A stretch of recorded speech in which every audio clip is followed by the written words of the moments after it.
e diz que a sanção a Moraes é reprovada pela maioria. Você olha assim e fala assim, onde eles fizeram isso? Vai, na melhor das hipóteses, na Faria Lima? Só que a gente vai ver um detalhe. Olavo é do Carvalho, melhor canal de corte do YouTube. Ei, se você gosta do que eu faço, pensa nisso. Esse conteúdo só existe porque tem gente ajudando a manter. Com pouco mais de $5 por mês, você também pode contribuir. Acesse www.paulofigueiredoshow.com/apoia, use o cupom da descrição e já fica o meu obrigado. Fala, tá, agora eu vou entrar com um pedido de indenização. Por enquanto não adianta, por motivos óbvios. Mas eu dizia, Marco Aurélio Melo, a voz sensata, ficou incrédulo com a falta de decoro do ministro. Pensei que fosse montagem, que fosse fake news. Eu não acreditei que ele pudesse realmente praticar esse ato que nós sabemos que é obsceno. E não sei o que houve. O que houve, como ele chegou a essa prática e por que chegou. Nós tivemos no passado uma frase do atual presidente lá em Nova York que se virou para a manifestação, o manifestante, e disse perdeu o mané. Já foi uma extravagância ímpar. Agora chegasse, mediante um gesto, a um xingamento, qual é o período que nós estamos vivendo no país? Precisaremos fechar o país para balanço para ter uma correção de rumos? Eu creio que hoje o ministro Alexandre de Moraes deve estar super arrependido do que fez, de ter feito o gesto que fez em um local público. Agora, eu não queria estar na pele, evidentemente, do ministro Alexandre de Moraes. Eu, por exemplo, sempre saí à rua, sempre fui um homem de ir ao mercado, ir a um local público e jamais fui hostilizado. Hoje, os integrantes do Supremo, como quer, perderam a cidadania, só que conseguem sair a público acompanhados de um contingente de seguranças. Alguma coisa está errada. Alguma coisa está muito errada. E, de novo, eu sou daqueles que acreditam que quando a gente fala de céu e inferno, a gente está falando de coisas que já começam na Terra. O Alexandre de Moraes está vivendo já o inferno dele. Eles não têm mais vida. Como brincou o Nicolas, né? Eu posso usar cartão, pente eu não preciso ainda, né? Mas vou voltar já já a poder usar também pente. Posso sair na rua. Eles não têm mais vida, principalmente o Alexandre de Moraes. Mas quem cavou esse buraco foi ele. Foi ele. Agindo de forma perversa, sádica, maligna.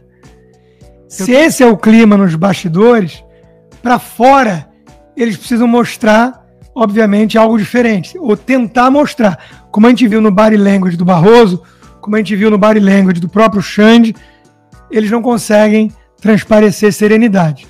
Mas o Alexandre de Moraes, óbvio que ia dobrar a aposta no seu discurso. Temos visto, recentemente, as ações de diversos brasileiros que estão sendo ou processados pela Procuradoria-Geral da República ou investigados pela Polícia Federal.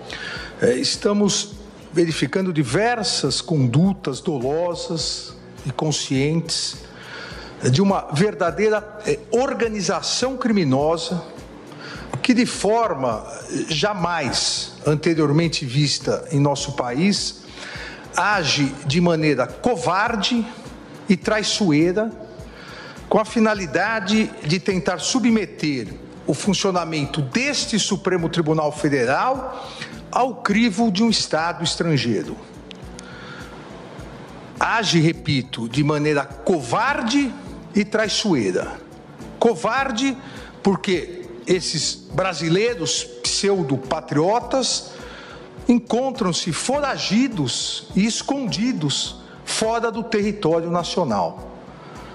Não tiveram coragem de continuar no território nacional. E traiçoeira essas condutas porque atuam por meio de atos hostis, mentirosos, derivados de negociações espúrias e criminosas, com a patente finalidade de obstrução a justiça e a clara, flagrante finalidade de coagir essa corte no julgamento da ação penal 2668, ação penal do núcleo crucial da tentativa de golpe de Estado do dia 8 de janeiro, gerando, presidente, ministra, ministros, gerando, com essa maneira covarde, traiçoeira de atuar, gerando reflexos nocivos à economia e à sociedade brasileira. Como disse o ministro Gilmar Mendes, é uma verdadeira traição à pátria, uma traição covarde e traiçoeira. Vocês conseguiram contar quantas vezes ele falou covarde e traiçoeira? Eu perdi a conta. Estava em 5, já perdi a conta. Né? Eles antecipam o julgamento nas falas. Fala, amigos do canal. Tá gostando desse vídeo?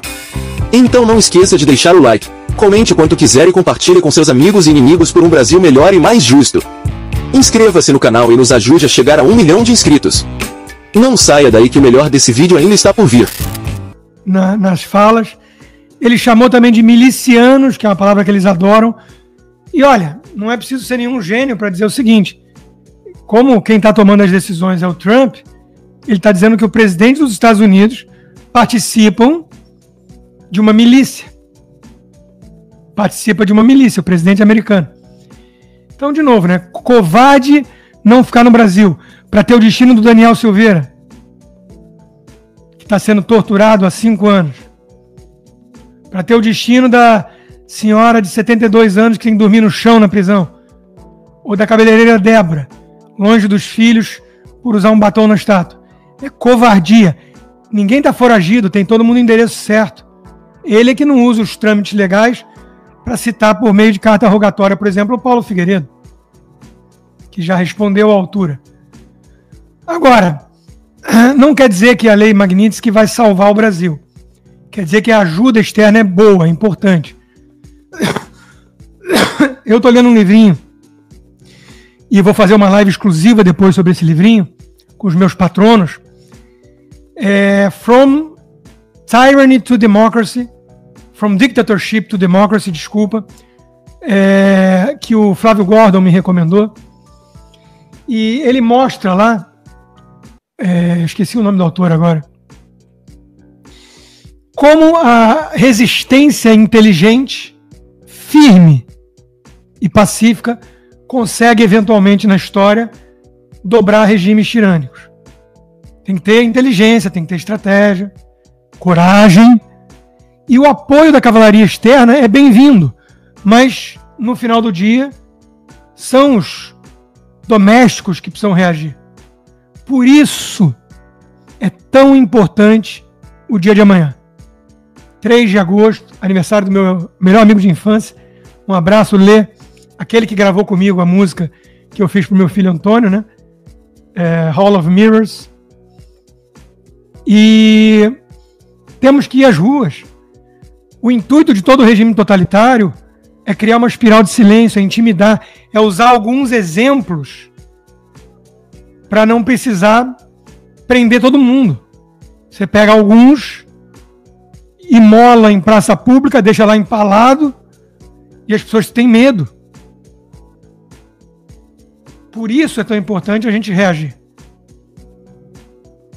Agora, profeta mesmo não era a Mamãe Falei, isso a gente já percebeu. Profeta mesmo era o Olavo. A lei Magnitsky é a maior ou única esperança de um Brasil livre de comum larápios. E esse aí realmente acertava muito, né? Agora, ONGs de transparência e direitos humanos criticam o Magnitsky com Moraes.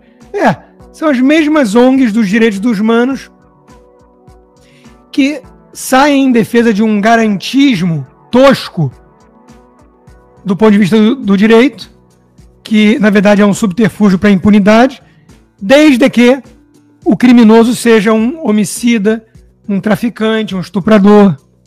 Se for Débora, os garantistas desaparecem. E os direitos dos humanos também.